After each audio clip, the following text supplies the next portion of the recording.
go? What's good, YouTube? It's your boy Jayoffact. Today's video, I got y'all with another reaction video. Yeah, 2 in 1 day, man. Damn near 3. I think I posted 3. Another one. 2 for 1s. We do 2 for 1s. But yeah, man. We pushing these videos out for y'all daily, man. So go ahead and do me a favor and like, comment, subscribe. And yeah, man. Let's get straight into the reaction. Alright, man, so as y'all can see from the title of the video, today we're going to be reacting to the dark truth about Diddy and Meek Mill's relationship. Alright, let's get straight into this. Meek Mill used to be the Philadelphia street rapper who beat the odds. For my smokers, man, go ahead and flame the wood with me. To release hit records that dominated the charts, but then that embarrassing L from Drake came, followed by his label drama. Oh, Trap Lord Walls. By 2024, it was once a meteoric rise. Oh, seriously? That shit was hilarious. Nah, that shit was funny as hell. He said, waking up with a chopper. Like it's on the Navy SEAL. Yo, go.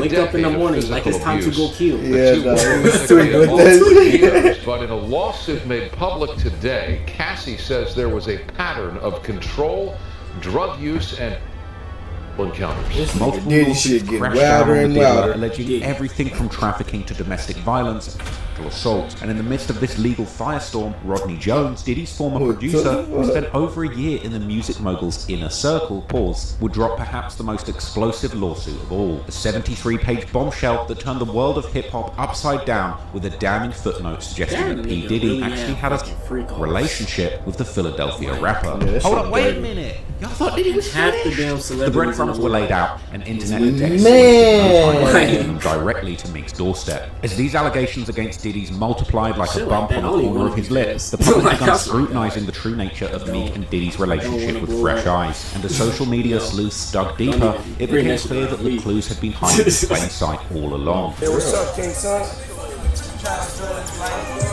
Man, you doing it, man. You deserve it, daddy. Putting in that work. And this nigga Meek Mill is the prime example of some shit like that. This nigga was not. We're taking a that used to be from the trenches. He turned gay as fuck. Diddy to determine if they were truly just industry friends and mentor-mentee as they claimed, or perhaps if something more intimate was happening behind closed doors. Sometimes, seemingly, even in front of the camera. And now it's really no Diddy. Like, that shit is crazy, bro. Worldwide. Singer convicted Ventura, known as Cassie, today filing suit against ex-boyfriend Sean Combs. P. Diddy accused of P. Diddy assault by producer Lil Rod. Put a big full mask. Mr. Combs informed Mr. Jones that he had engaged in intercourse with rapper 5, that's redacted. He's a Philadelphia rapper who dated Nicki Minaj. Yo, Meek, we were playing around with that Michael Rubin shit. If you don't get a Twitter ring saying you about to get Lil Rod killed, you about to shoot up his block, blow his mama's house up, this with that shit called a public relationship. That's what that shit was. He ain't pulling no damn Nicki shit. Like, I can't even imagine such debauchery and such happening. This nigga Diddy, bro. There's so many memes of this nigga. You deserve it, daddy. You putting in that work. Proud of you. That's fried shit. But when you give up your manhood, I've never seen somebody recover from it. That was all the people that went to the public party. It was all the people that did all those things thinking that there was never going to be a consequence for what they were doing. Do you think it's a lot of undercover brothers in the industry? Oh no, Queen. We don't know nothing about undercover. Oh no. So dumb ass. Because I do. Let me see. 0.5 or what? Yo, you know. 7.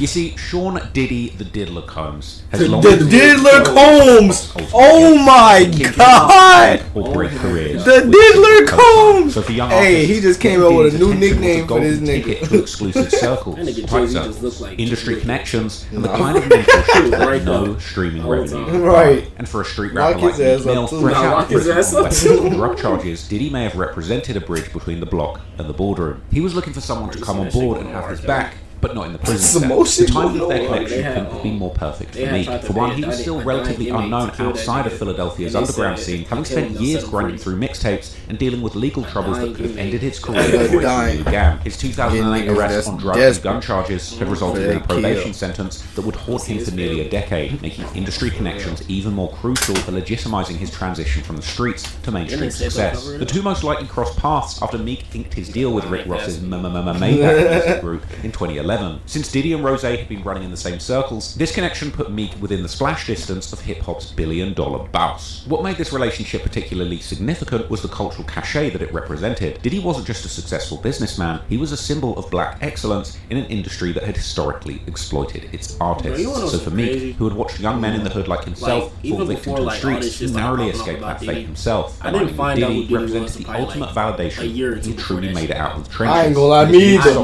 I ain't gonna lie, me either. And it seemed like everybody know about Diddy. Like, I've never heard of this nigga before. Like, bro, I never heard this nigga make a song, a movie, nothing. I don't know why I just started hearing Diddy. What the fuck is he famous? I didn't know what the fuck he was famous for. And they would soon start popping up together at industry events like the Live Beach Party in 2013 and the Time Warner Cable Studio After Party in February 2014. These that would define their relationship for years to come. Unlike typical industry networking, where artists might take a quick photo and move on. I swear to God, don't come for us. Then in 2015, Meek would level up big time, landing one of the biggest female rap and pop stars ever, Nicki Minaj, as both his collaborator and his girlfriend. The same year that power couple started dating, that's Meek. He would also release a sophomore album, Dreams Worth More Than Money, which would land his first #1 album. Hey, nah, that first 10 minutes of that one shit. Music Awards. During this period, Meek his relationship with Diddy professionally, we gotta do another one of those connections while his career was on the rise, getting harder by the day. And while Meek and Nicki were building an image of one of music's favourite power couples, Diddy kept himself in their orbit like a proud husband sitting in the hotel cup chair and co-signing their movements like a proud uncle of graduation. Bro, I can teach you how to do that shit. Studio together for the track Cold Hearted of Meek's new chart-topping album, putting their mentor-mentee relationship on wax for the whole world to hear, with Meek shouting out Diddy together with the other big dogs of the rap game, Jay-Z and Baby. But then, in January 2017, Meek and Nicki would officially call it quits. Y'all watching this video right now, man. We're gonna be on stream tonight. However, on the rebound, Meek's connection with Diddy only got stronger and harder, like he traded one powerful relationship for another. Diddy was helping Meek get over his heartbreak, and the two were popping up everywhere. What the fuck do you mean help for him get over his heartbreak? And popping out at events. To the public eye, they were just two hustlers who had beaten the odds. One from the crack era, one from the trap era, both supporting each other. One from the crack era, one from the trap era. Like, what the fuck? But what the public didn't fully understand at the time was how unusual this level of closeness was in the hip-hop and street cultures. While mentorship relationships are common, the industry typically maintains certain boundaries between established moguls and rising artists. And the fact that Diddy and Meek were spending so much personal time together and appearing at each other's private events so often suggested a bond that transcended typical business relationships. On paper, it was the perfect alliance. However, in April 2019, we would see the first piece of evidence that their bond might have been something that the streets was not ready to hear about. At Coachella that year, Meek and Diddy rolled up looking like they shared stylists, matching fits and all. A move that seemed harmless at the time. Man, that's what I got. Chicken.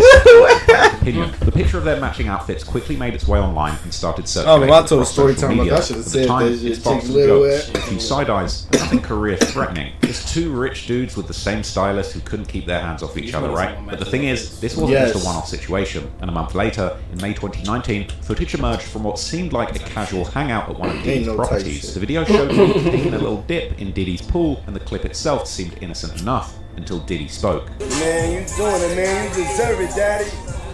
You putting in that work. Proud of you. I love bro, you know what he said. I ain't repeating that shit. You heard it right, though.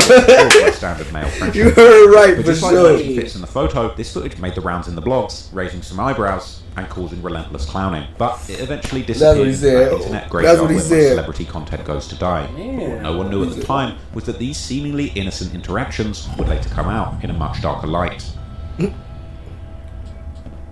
Insane. Hey, I wonder when this LeBron shit gonna come out. Because y'all know LeBron was in this too. Dripping dough and baby oil playing the kingmaker in the rap industry. The bad boy moguls parties were as legendary as ever. He got that invite, he truly made it. But while the mainstream media was busy gassing up Diddy's billion-dollar empire, platforms made up of the most dedicated internet sleuths like Little and Reddit were operating as a rumor mill, pumping out gossip that wouldn't see the light of day on Billboard until years later. These digital underground networks had been tracking patterns in celebrity behavior long before mainstream media had caught on. Users would compile photo evidence, analyze social media and interactions and connect the dots that traditional journalism missed or chose to ignore. The speculation about Diddy's sexuality has been circulating in these spaces for years, with users pointing to everything from his party guest lists to his relationships as potential evidence. Folks on these platforms will try to connect the dots and cook up theories about Meek and Diddy's suspect relationship. The speculation ranged from subtle hints about their sexuality to theories that Meek and Diddy were genuinely lovers in a full-blown relationship. But it wasn't just anonymous keyboard warriors running up the rumor mill. In 2022, Nicki Minaj, who had spent 3 years booed up with Meek Mill from 2015 to 2017 before Nicki Minaj knew about that shit, suggesting that she knew rappers in the industry were hiding their true sexualities. Do you think it's a lot of undercover brothers in the industry?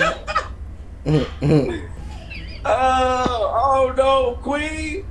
We don't know nothing about undercovers. Oh no. He one of them. We don't know about that. She just must ain't know at the time. Okay.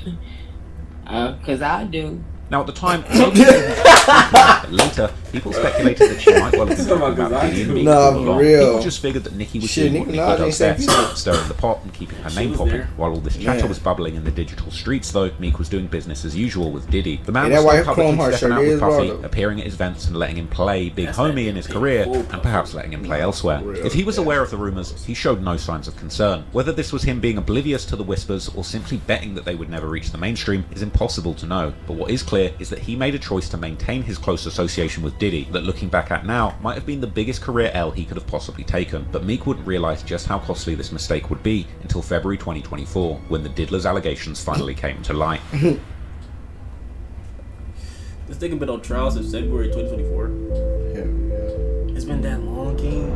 Now the countdown to catastrophe began in 2024 when security footage hit the internet showing Diddy assaulting his ex-girlfriend Cassie Ventura in a hotel hallway back in 2016. Visual confirmation of allegations that she had made in a lawsuit filed earlier. After Cassie's lawsuit, the floodgates were blown wide as a cheap twink's back doors. To put things into perspective, Cassie's lawsuit didn't just open legal doors, it fundamentally shifted the cultural conversation around Diddy. For decades, he had maintained an image as a successful businessman and cultural icon, with any negative stories getting buried or dismissed as just industry gossip. But the specific detailed nature where did this nigga come from, bro? Shocking video evidence created. Anybody ever did their homework on this nigga Diddler? Accusations suddenly seemed credible. It provided a template for other victims to come forward, getting a I swear to God, please. Ultimately overwhelmed Diddy's ability. They talking about this nigga been around since the Tupac days. 3 more lawsuits. Tupac and Biggie. Empire, and each packed with allegations like, what that the fuck? Drop, and not in the good way. As 2024 kicked off, lawsuits against Diddy started piling up like bodies. Either kind of bodies. Multiple accusers would come forward with allegations ranging from assault to trafficking and racketeering. The man who claimed "can't nobody hold me down" had allegedly been holding several men and women down and was now drowning in legal paperwork. And this situation would be hard to get a handle on, like a leaky bottle of baby oil. But outside of Cassie's lawsuit, there would be another that garnered a lot of attention from the public. That's when Diddy's former producer Lil Rod, real name Rodney Jones, who'd spent over a year in the mogul's tight circle producing tracks for his latest album, went fully nuclear, filing a 73-page lawsuit that overshadowed all of the previous allegations. The suit detailed disturbing behavior, including allegations of drugging drinks, coordinating recordings, encounters without consent, and running what amounted to a criminal enterprise disguised as a music empire. During these late-night recording sessions, Diddy and Lil Rod had allegedly created some absolutely disgusting recordings. And that's just the music they made together. But while the main text discussed activities allegedly coordinated by Diddy, it also had a footnote buried on page 13 that would set social media on fire. The footnote described a Philadelphia rapper who dated Nicki Minaj allegedly having sexual relations with Diddy. There was no direct name, no explicit accusation, but it really didn't take much for the internet to connect the dots. Like, Figure the description might well have been it's nothing he won't do. Pointing at Meek Mill. Within hours, old trails of Meek and Diddy's bromance would surface online. People got that shit in their brain when they just tell them like, hell no, don't do this. Diddy don't got that together. But this time, it wouldn't be seen as two friends being overly close. It was now seen through a different and greasy lens, with people joking about Diddy being the dominant in their alleged relationship. Even Nicki's 2020 comment about undercover brothers in the industry resurfaced and went viral again, with fans claiming she'd been trying to warn everyone all along and eagerly waiting to see if Nicki would spill the tea.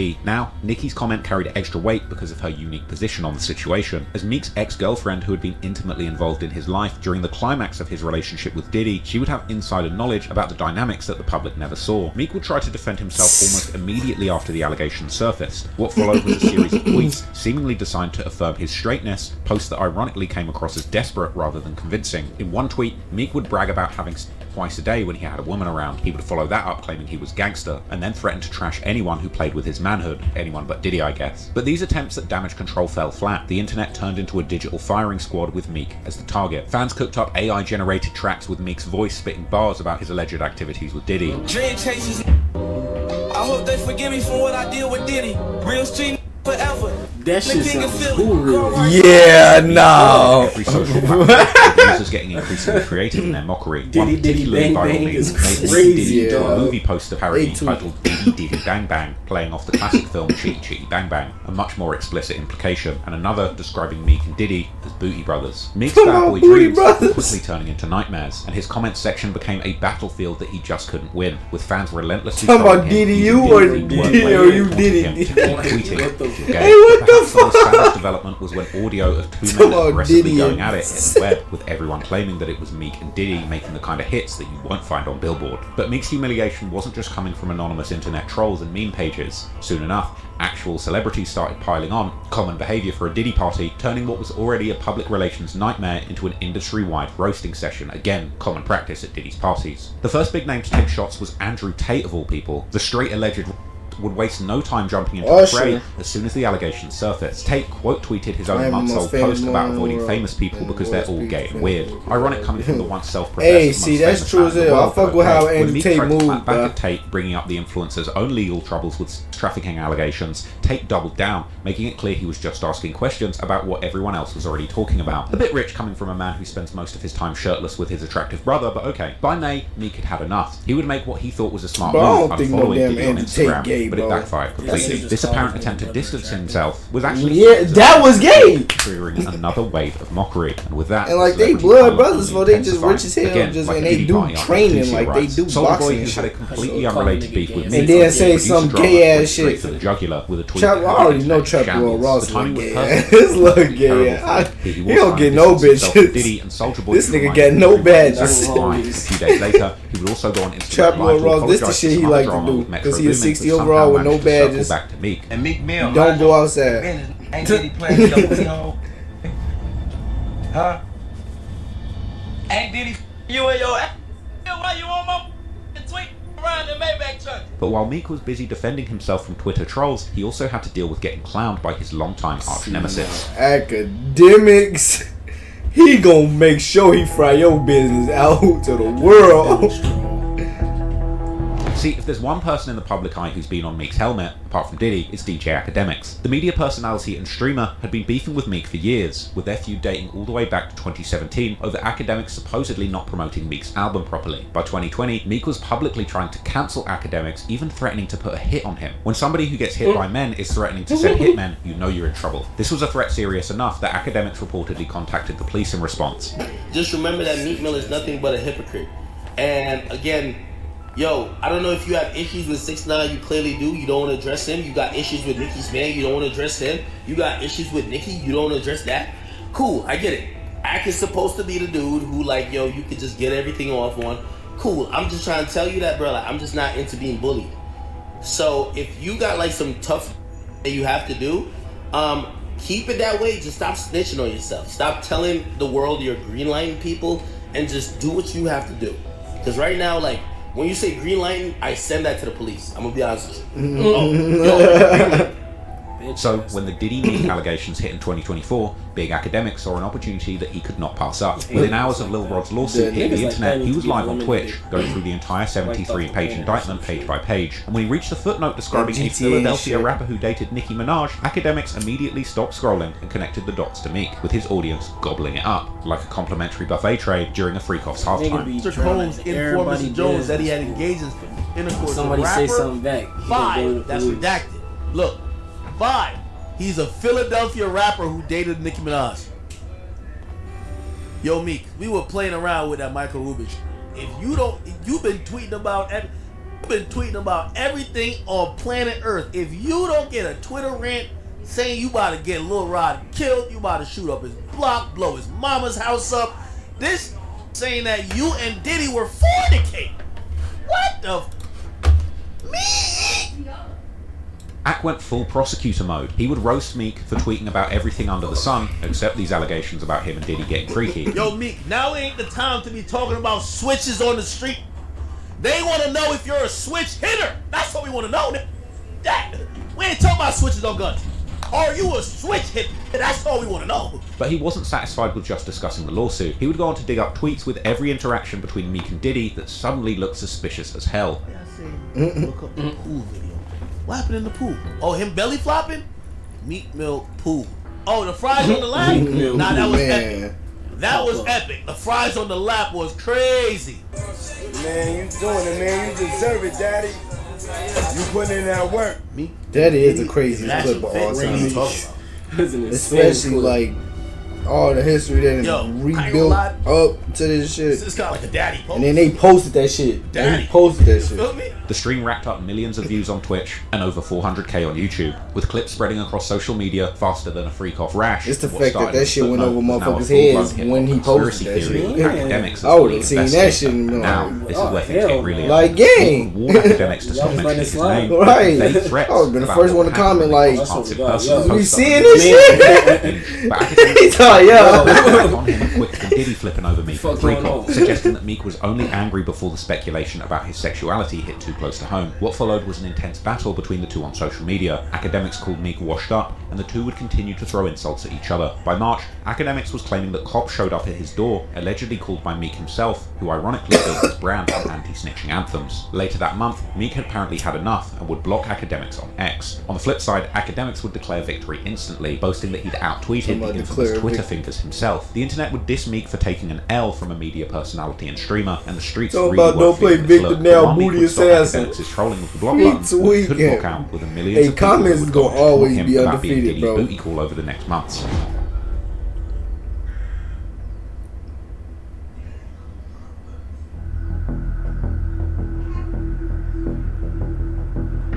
Now, between February and September 2024, Meek caught occasional breaks from the relentless mockery, but each new development in Diddy's legal saga brought fresh waves of clowning. When federal agents raided Diddy's mansions in March, uncovering an enormous cache of baby oil, slippery Meek would be the butt I thought they said they found baby oil up in Meek Mill. Shit, I'm finna say he was doing it with that shit. Diddy on trafficking, racketeering, and transportation to engage in charges in September. Anybody who had ever breathed Diddy's musty air was under renewed scrutiny, especially Meek, who found himself right back in the digital crosshairs. All the evidence pointing to his alleged relationship with Diddy would make the rounds again, with people clowning him for allegedly getting his cheeks clapped by the diddler. This time, Meek would hit back with the oldest play in the self-defense handbook, blame it all on a conspiracy. He posted his notifications feed like it was evidence at a trial, claiming that bots were running a coordinated hit job on powerful figures like himself. And now whoever they is supposed to be, Meek left that to our imagination. By September the 24th, Meek would go full Alex Jones, offering $100 grand in cash money to anyone who could prove how his name got tangled up in Diddy's legal nightmare. This desperate move only made him look worse and gave celebrities fresh ammunition to mock him. For one, 50 Cent, who's been going at Diddy's neck for months over the allegations, immediately capitalized on the situation. 50 would post an AI-generated video. He told me he wanted to pay $100K to find out who's doing it. For trying to pay his way out of a situation that his own public behaviour created. Even lesser-known personalities started getting their shots in too. Actor Julio McCullum jumped on the bandwagon, responding to Meek's $100,000 tweet with the viral picture of him and Diddy twinning. At this point, the pattern was clear. The more Meek tried to deny, the more evidence of his seemingly bizarre relationship with Diddy kept surfacing. On November 19th, footage from Meek's 27th birthday party in 2014, hosted by none other than the diddler himself, hit the Daily Mail. The Daily Mail revealed that Diddy had rented the Parisian Paris for $25,000 to throw an extravagant party for Meek, with masked dancers, lingerie-clad women, and men eating sushi off naked models. The property manager described the double fish buffet celebration as disgusting, claiming that there was cocaine like powdered sugar everywhere, along with used blood on the bedding and lubricant on the dressers and marble floors. Now, for the record, marble floors are very porous. You don't want to be pouring baby oil on those. These weren't exactly the kind of party details you'd want attached to your name when you're trying to shake off rumours of your relationship with Diddy. Like all the other allegations, Meek would deny these too, but at this point he knew the damage to his reputation was beyond repair, so his only move left was to completely denounce any ties with Diddy, and that's exactly what he did. In a video that quickly went viral, Meek would shut down any connection that linked him with Diddy. Yo, Sal, what's up? Yeah, y'all already know. Yo, Sal. That's real life. Real life. Yeah, Diddy gang, Meek Mill in real life. Don't ever disrespect me, you heard? Meek, yeah, Meek. His ass couldn't even be on the camera for too much long after saying that shit. Mentor, he didn't even believe that shit in his soul. Jumping in his swimming pool while Diddy Daddy. For a rapper who'd built his brand on keeping it real, most people saw these seemingly desperate attempts to rewrite history as authentic as a $3 bill. Even Whack 100 and Loose Cannon couldn't help mocking how Meek wanted to suddenly backtrack after all the evidence had surfaced. Meek Mill clowning now. Meek Mill hollering no Diddy gang now. Yeah, but he can't really say that when the landlord came out and said that after you left Meek Mills, it was blood and dookie all over the sheets and stuff. After Diddy ran through you. Ran through you? What the fuck?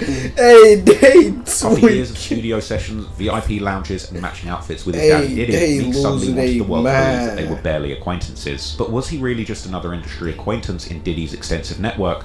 Or was he something more? The truth is, we might never know for certain what really went down between Meek and Diddy, but hip-hop has always been a genre built on perception, and in that unforgiving court, the streets have already rendered their verdict. Meek's carefully crafted street image has been permanently tarnished by his association with Diddy, a stain that no amount of blotting, damage control, or conspiracy theories has managed to wash away. That Diddy's Boy label follows him to this day when he least expects it, and the internet's permanent memory and hip-hop's love for legendary scandals and its deep-rooted homophobia means that this shadow will likely hang over Meek's head for years to come. Which just goes to show you that you can beat cases, survive beefs, and overcome industry obstacles, but you can't outrun your bad choices and who you associate with. Must have more. I've seen that. And even if it's all untrue, the unfortunate fact is, Meek Mill will never be able to erase the damage done to him by associating with the Diddler.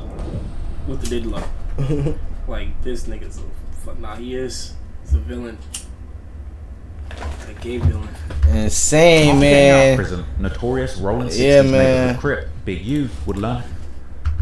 I hope y'all enjoyed this vid. Like, comment, subscribe, man. I'm out this bitch. Throw your ass.